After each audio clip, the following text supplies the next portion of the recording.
শ্রীমদ্ ভগবদ্গীতা পঞ্চম অধ্যায় সন্ন্যাস যোগ। আমাদের কর্তব্যকর্ম পালন করতে হবে, কিন্তু সেই কর্তব্যকর্মের ফলের প্রতি আসক্তি হওয়া যাবে না। ফলের আশা ত্যাগ করলে মন শান্ত হয়, আত্মা মুক্তির দিকে এগিয়ে যায়।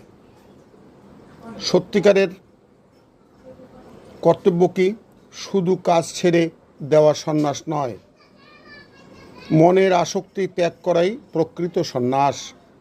যিনি জ্ঞানী তিনি সবার মধ্যে একই আত্মা দেখেন, যেমন ব্রাহ্মণ, গরু, কুকুর, চণ্ডাল ইত্যাদি, কারণ ভগবান সকলের মধ্যে বিরাজ করেন।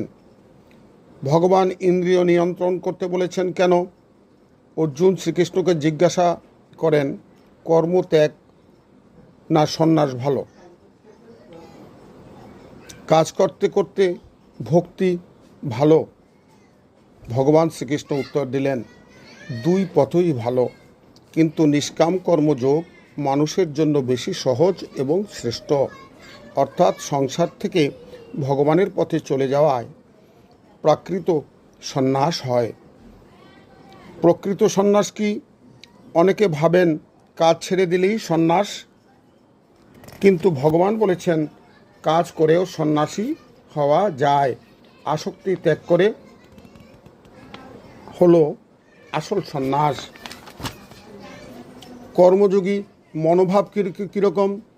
সব কাজ ভগবানের উদ্দেশ্য করবেন, কর্মফলের জন্য কোনো চিন্তা বা চেতনা থাকবে না, অহংকার করবে না, সৎপথে চলবে, ভগবানের প্রতি অগাধ বিশ্বাস রাখবে।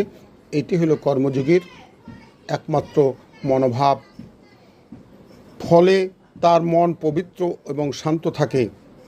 শান্তি লাভ কখন আসে?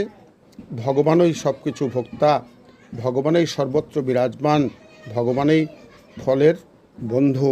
তাই ভগবানের প্রতি অগাধ বিশ্বাস থেকে নিয়মিত গৃহে গীতা পাঠ করে শুদ্ধ মনে ভগবানের চিন্তা করলে এবং ধ্যান ধারণা ভগবানের প্রতি সবসময় করলে তবেই ভগবান শান্তি দান করেন।